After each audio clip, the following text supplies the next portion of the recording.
Hello everybody, I'm going to be reading one of Addie Bug's stories, her actual fan fictions, not one of her texting stories. This is not her actual voice. I am one of her friends, and she asked me to help her with this so that she didn't have to do a voice reveal so soon. So, this is her story. It's called The Necklace. Chat Noir sat on top of the Eiffel Tower with a box in his lap, waiting for Ladybug to arrive. A few months ago, she had begrudgingly told him the date of her birthday, with the promise that he doesn't make a big fuss over it. So now he was sitting, waiting for his lady on the eve of her 16th birthday, just waiting for her to arrive. She had spent a long time thinking of what to get Ladybug as a birthday gift, but in the end, he had come to a good conclusion. He had risked getting in trouble with his father for this gift, so he's hoping she likes it and will accept it.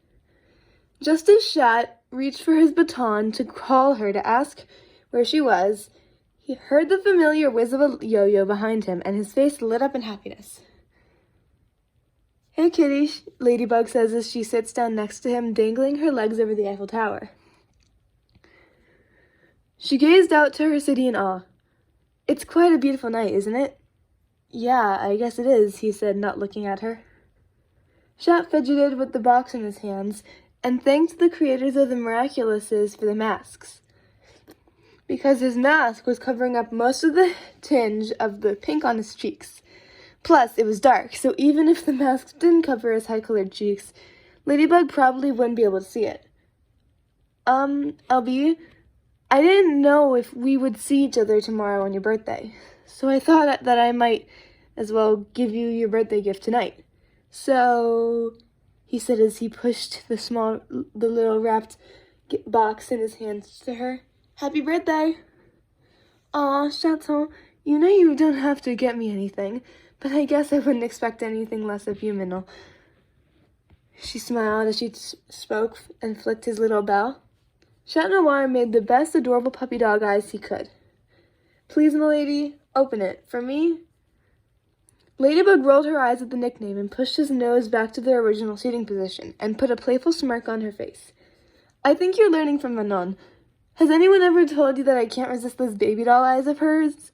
I babysit her, and sometimes it's just too much. But fine, if you insist. For you." She opened the box to find a silver necklace with a clear sequin in the middle of it, and a little ladybug on the side.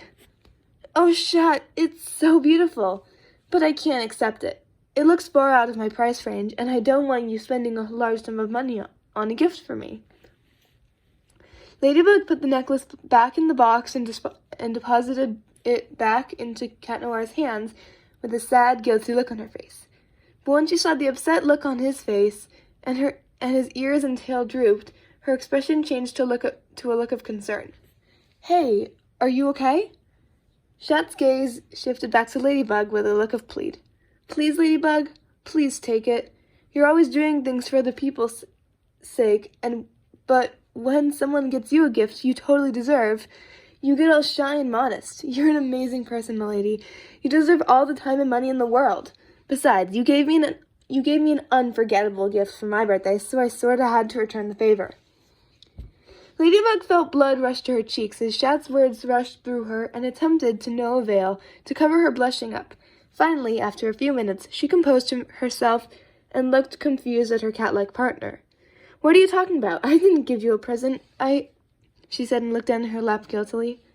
"I don't even know when your birthday is, and you go and do this? Chat put his hand under her chin and brought it up so she would be looking at him straight in the eye. "Are you sure about that? Seeing your pretty face next to me was the perfect gift, or at least it was for me. And maybe to help you remember, that day we fought the bubbler a few years ago, that was my birthday. Actually, to be honest, that battle was the highlight of my day, despite how weird it was." Ladybug smiled sympathetically and hugged him tightly from the side, which eventually got him smiling, and purring as well. "Oh, Chaton, I'm so sorry. If I had known, I would have definitely acknowledged it and done something special for you like you did for me," she sighed. "Oh, all right, fine. Would you help me put on the necklace?" Ladybug asked as she turned her back to him and handed him back the necklace. Shad froze for a moment with the necklace in his hands, then unclasped it, having a little trouble with his claws, and wrapped it around Ladybug's neck. A shiver went down her spine as she felt his claws on her, and Ladybug also noticed that his hands lingered for a little bit longer than necessary after reclasping the necklace together. Ladybug then took a deep breath and turned around to face her cat-like partner again. "Thank you so much, Shat. I love it. I won't take it off," she said, and hugged him very tightly, which Shat returned happily with a smile on his slightly red face. "You're the best partner ever, and you don't need to buy me things to prove that. Well, it's getting late, and I have school tomorrow, so I should get going. Good night, kitty," Ladybug said as she stood up and unhooked her yo-yo from around her waist. Chat Noir stood up as well and said with a little bow, "Sweet dreams, my Ladybug, and once more, happy birthday." He then, too, unhooked his baton from his belt and catapulted it in the direction of his civilian self's home. She waved one more time before zipping away on her polka-dotted yo-yo. As Ladybug approached her balcony, she did a fancy flip and de-transformed in midair. She went down her balcony trapdoor onto her bed and tucked herself in after a long night. Tiki flew next to her head on her pillow and lay down as well. "Good night, Marinette." "Good night, Tiki." The next morning, Marinette woke up early for once and walked down her trapdoor to see her parents huddling together, whispering. Once the two adults realized their daughter was awake, they ran over to her, showering her with hugs and kisses and happy birthday wishes. Her parents had been up making her a special birthday breakfast. Today, for a change, she took her time, enjoying her breakfast with her parents. She was almost at the door when Sabine caught a glimpse of the necklace around Marinette's neck. "Marinette, what's that, around your neck?" Sabine asked with an excited look on her face, since she had never seen that necklace before. But she shouldn't be surprised. Her daughter was an amazing designer, but was very secretive and shy about most of her work. So it was probably just a newer creation of hers. "Oh, it was an early birthday gift from a friend. Yeah, a very good friend of mine gave me this. Well, I'll see you two later after school. Bye, Mama. Bye, Papa. Love you," Marinette said, running out the door, forgetting that she was actually early for once. She ran to the school, then realizing that she was still early since almost no one was at the school yet, finished the route to school by walking. Just as Marinette was looking around to see if anyone that was at school this early was anyone she knew, Olia's car pulled up in front of the high school. Ollie got out of the car with something in her hands, and seeing that her best friend had actually beaten her to school, her mouth dropped. Ollie then ran right up to Marinette and hugged her so tightly. "Olia, I can't breathe," Marinette gasped, begging for air from how hard Ollie was hugging her. Finally, the two best friends broke apart from the embrace. "I just wanted to know how you are here before the bell rings, even before I'm here. It's a birthday miracle." The two teens laughed at this until Olia held out a colorfully wrapped gift box. "Happy birthday, Marinette." "Oh, thank you, Olia, but you really didn't have to get me anything," Marinette said, taking the gift from her best friend with hesitation. Olia waved the previous sentence away with her hand as if it was a little fly zooming around her face. "Nonsense, girl. You're my best friend, and I—" Olia paused mid-sentence, glancing at Marinette's neck, noticing the necklace. "Marinette, what is that around your neck? I know it isn't any of your designs, so where did you get it?" Olia smirked at her best friends and raised an eyebrow, waiting for her to answer. Marinette blushed and was thinking of a way to spin this so her nosy reporter of her best friend wouldn't ask more questions, when Nino and Adrian walked over to the girls from the other side of the courtyard. "Hey, dudes," Nino says as they approached Ollie and Marinette. What were you girls talking about before we came over?" Nino said, noticing Olia's smirk, and put a similar one to his girlfriend's on his face as well. "Oh, we were just talking about Marinette's new necklace. So, girl, as I was saying, where'd you get that necklace? I've never seen that as one of your designs. Details, girl, details." "Olia, relax. I got it from a friend as an early birthday gift. Nothing more, nothing less, all right?" But as soon as Adrian had seen the necklace, he immediately recognized it as the necklace he had given to Ladybug just last night. So how did Marinette have it? Did Ladybug drop it, and Marinette found it, or did she No, he was not going to think like that of Marinette. He trusted her, and he knew that she would never do that. He needs to find a way to ask her about it, but not sound suspicious. Okay, be subtle, aggressed. "Are you sure your friend gave this to you, Marinette, and you didn't just find it on the street?" Everyone sent Adrian a look that tells him his question wasn't as subtle as he may have originally thought. Yeah. I'm sure my friend gave it directly to me. Why do you ask, Adrian? Stuttered Marinette, still with a weird, questioning look on her face. Oh, no reason. It's just I was asking for a friend of mine. Yeah, he, saw someone else wearing the same necklace and said it was one of a kind. That's all, said Adrian. He hated lying to all of his friends, but technically that was partially true. Or at least it was less lying than usual. But if he had given a one-of-a-kind necklace to Ladybug, and Marinette comes to school the next day wearing the same exact necklace, does that mean that Marinette is... He internally gasped and looked at Marinette differently. Same hair, same eyes, same voice tone, same angelic laugh. Oh my god! Alia narrowed her eyes at the blonde model, still not totally convinced, then turned back to Marinette to gush over the pretty piece of neck jewelry again. Well, anyway, girl, it's just so beautiful. I especially love the little ladybug on the side. You can get all the luck you can get when you're so clumsy. She, along with everyone else, laughed at the truth and the irony of Alia's tease. Do you know where your friend got it for you? I would love to get one. I don't really know, Alls. You know it's considered kind of rude to ask that when someone gives you a gift, right? But from what Adrian said, it's one of a kind, so I don't think you could get one. I'm sorry, Marinette said to her best friend as Nino walked off to do who knows what. Alia sighed in defeat as the first bell rang, reminding the students that they have 10 minutes to get to class before they're late for school. Marinette, out of force of habit, in hearing the bell, panicked, thinking that it was the last bell and that she was late, since she had never been to school this early. Alia laughed beside her at her best friend's priceless face. Relax, girl, that's just the warning bell. It means that we have 10 minutes to get to class before we're late. You've never heard it, have you? Marinette shook her head in embarrassment. Well, I have to go ask Miss Bustier something before class, so I'll see you two there? The two teens nodded to the rhetorical question as Alia ran off to their classroom. Marinette then turned to her crush of a few years to see him deep in thought, but seemed to be staring at her at the same time. Marinette waved her hand in front of his face to get him out of his thoughts. Adrian, are you all right? Sunshine Boy then snapped out of his thoughts and gazed into Marinette's blue eyes with his own emerald ones as a Cheshire cat grin spread across his face. What are you, she said, and got cut off when Adrian slammed his mouth against hers and kissed her with all the passion building up for 4-something years. At first, Marinette was just plain surprised, but then melted into the kiss and kissed back with just as much passion as he. They both could hear cheering and whistling in the background, but neither of the teens cared. The only thing that existed were them and their love for each other. After a few minutes, they broke apart for air and just rested their foreheads against each other, with a cat-like grin still on Adrian's face. You look like you enjoyed that, milady, he said. Marinette gasped quietly, then sighed, channeling her inner ladybug. Maybe I did, Kitty, but was this all just a tricky plan to try and figure out my identity? I wouldn't expect less of you. She shut up when Adrian put a finger to her lips. I promise this was fully unintentional, Marinette, but we'll talk after school, okay? Maybe a certain alley cat will visit his princess tonight for round 2. But the bell is about to ring, so let's get going to class before we're late again. All right? Marinette nodded, and the two of them walked to class hand in hand to Chloe's frustration. Adrian and Marinette just sat down silently with innocent looks on their faces, not answering anyone's questions. Just then, Miss Bustier walked into the room, completely confused about all the questions being launched at the two of her students, so she started class then. But halfway through class, Marinette got a text from Alia. What happened down there? I leave you two for 3 minutes, and next thing I know, you're making out? Marinette looked at Alia, sitting next to her, and sent her a questioning look.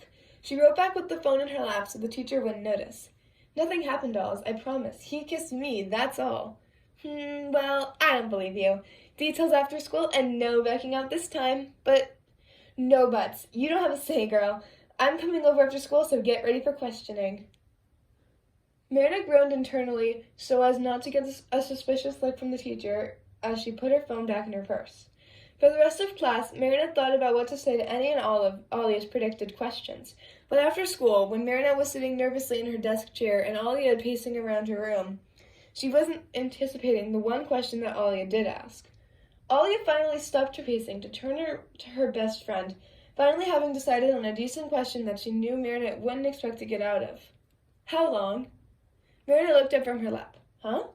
I mean, how long have you two been secretly dating and never told me? What? Alia, I told you, it was totally random. And I told you that I don't believe that crap. Now come on, you can tell me, please. Ollie then got cut off by a thud on the balcony, then a little tap-tap on the glass trapdoor leading to the balcony. What was that?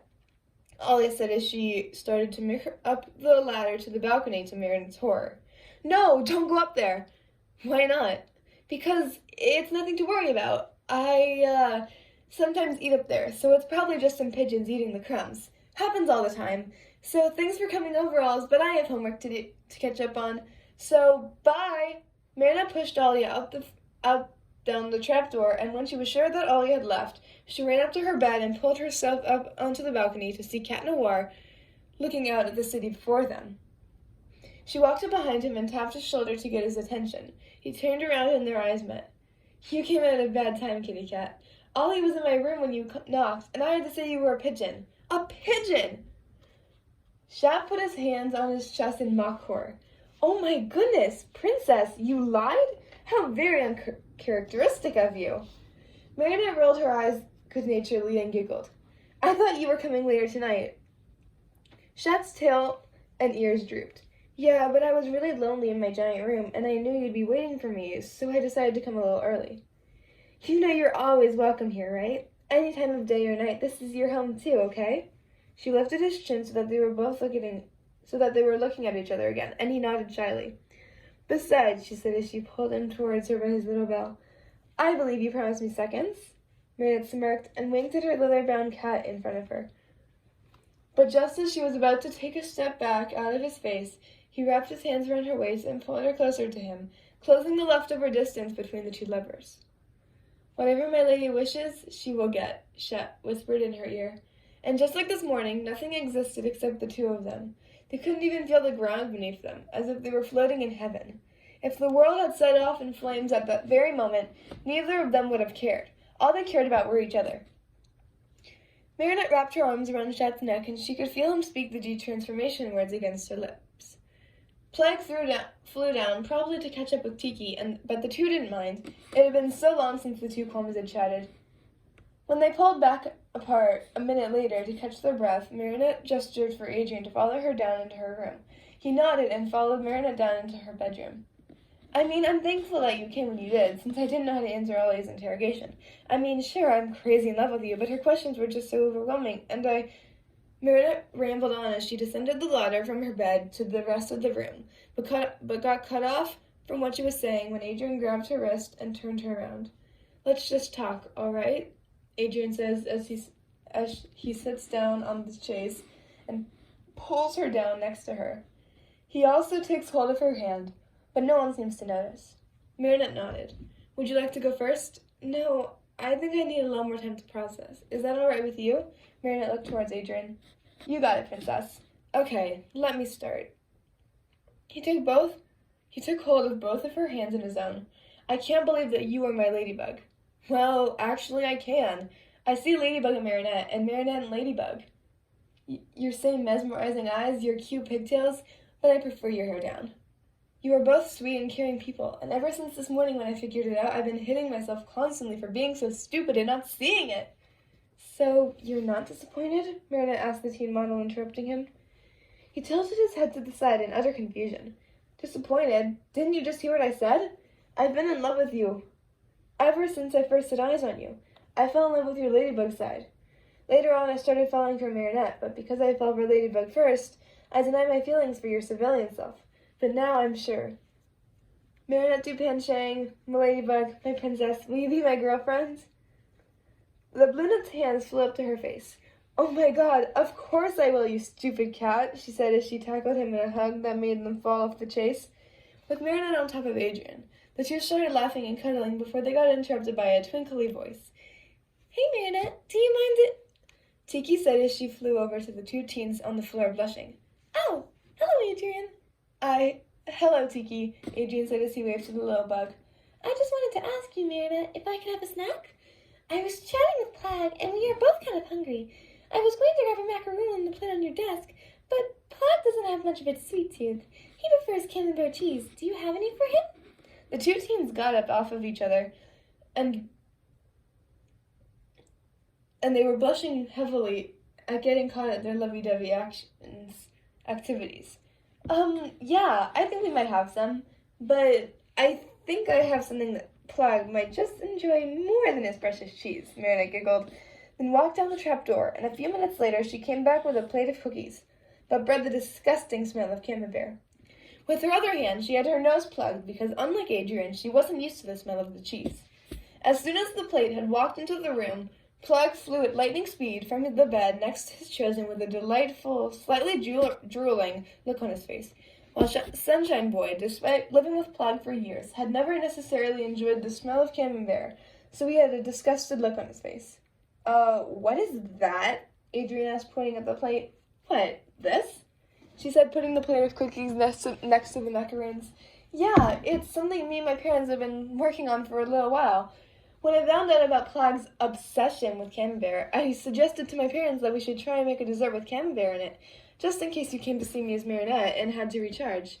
It also has been recently popular with the customers, so it's just a regular shortbread cookie with less sugar and camembert chunks instead. After she stopped talking, Plag's face immediately lit up more, if that was even possible, and he flew like the wind to hug Marionette's cheek. Oh, thank you, Marionette. Adrian, you have to marry this girl. As the two teens blushed more at each other, Plag just shrugged and flew off to enjoy the new concocted cookie made just for him. Marionette laughed at the cat Kwame as Adrian scoffed and sat back down. The teen designer joined him, and the two sat in comfortable silence until Adrian spoke up again. I wish we were older, he said as he looked off into space. Marionette looked at to her right at her new boyfriend in puzzlement. Really? Why do you say that? He turned to face her with a catnip-eating grin on his face, so that he could do exactly as Plag suggested. Marionette looked away so that Adrian couldn't see her face turn redder than Nathaniel's hair. She stammered, then took a few deep breaths and composed herself. Maybe another time, kitten. Marionette smirked at him, booping his nose, and walked to her flower-embroidered desk chair. It's getting late. You should go home before you get in trouble with your dad. With a sigh, Adrian stood up and called for Plag. Once he had transformed, he gave one final bow to his princess and jumped out of the window. He had to be fast because he had one more stop before home, and Natalie would surely check on him soon. Today, Marionette didn't wake up early like the day before, but she didn't wake up late either. So that's good at least. Maybe she could make a habit of it. Then she'd be going to school on time more than for a change. As she got to school, she came a few minutes early, so she stood around waiting for the bell to ring. What she didn't notice was a shadowy figure walking up behind her and wrapping his arms around her waist. While she was busy being terrified at this quote-unquote random person, she didn't feel a band of metal slip on her finger. This is a promise ring, Adrian whispered in her ear. It means I promise to always love and protect you, and nothing will ever change that. You are my everything, and I know we're too young to get engaged, so this is the next best thing. Marionette squealed. Oh my God, thank you so much. I love you so much. I love it. She admired her hand, then hugged him as everyone around them cheered. And so ends our Adrianette love story.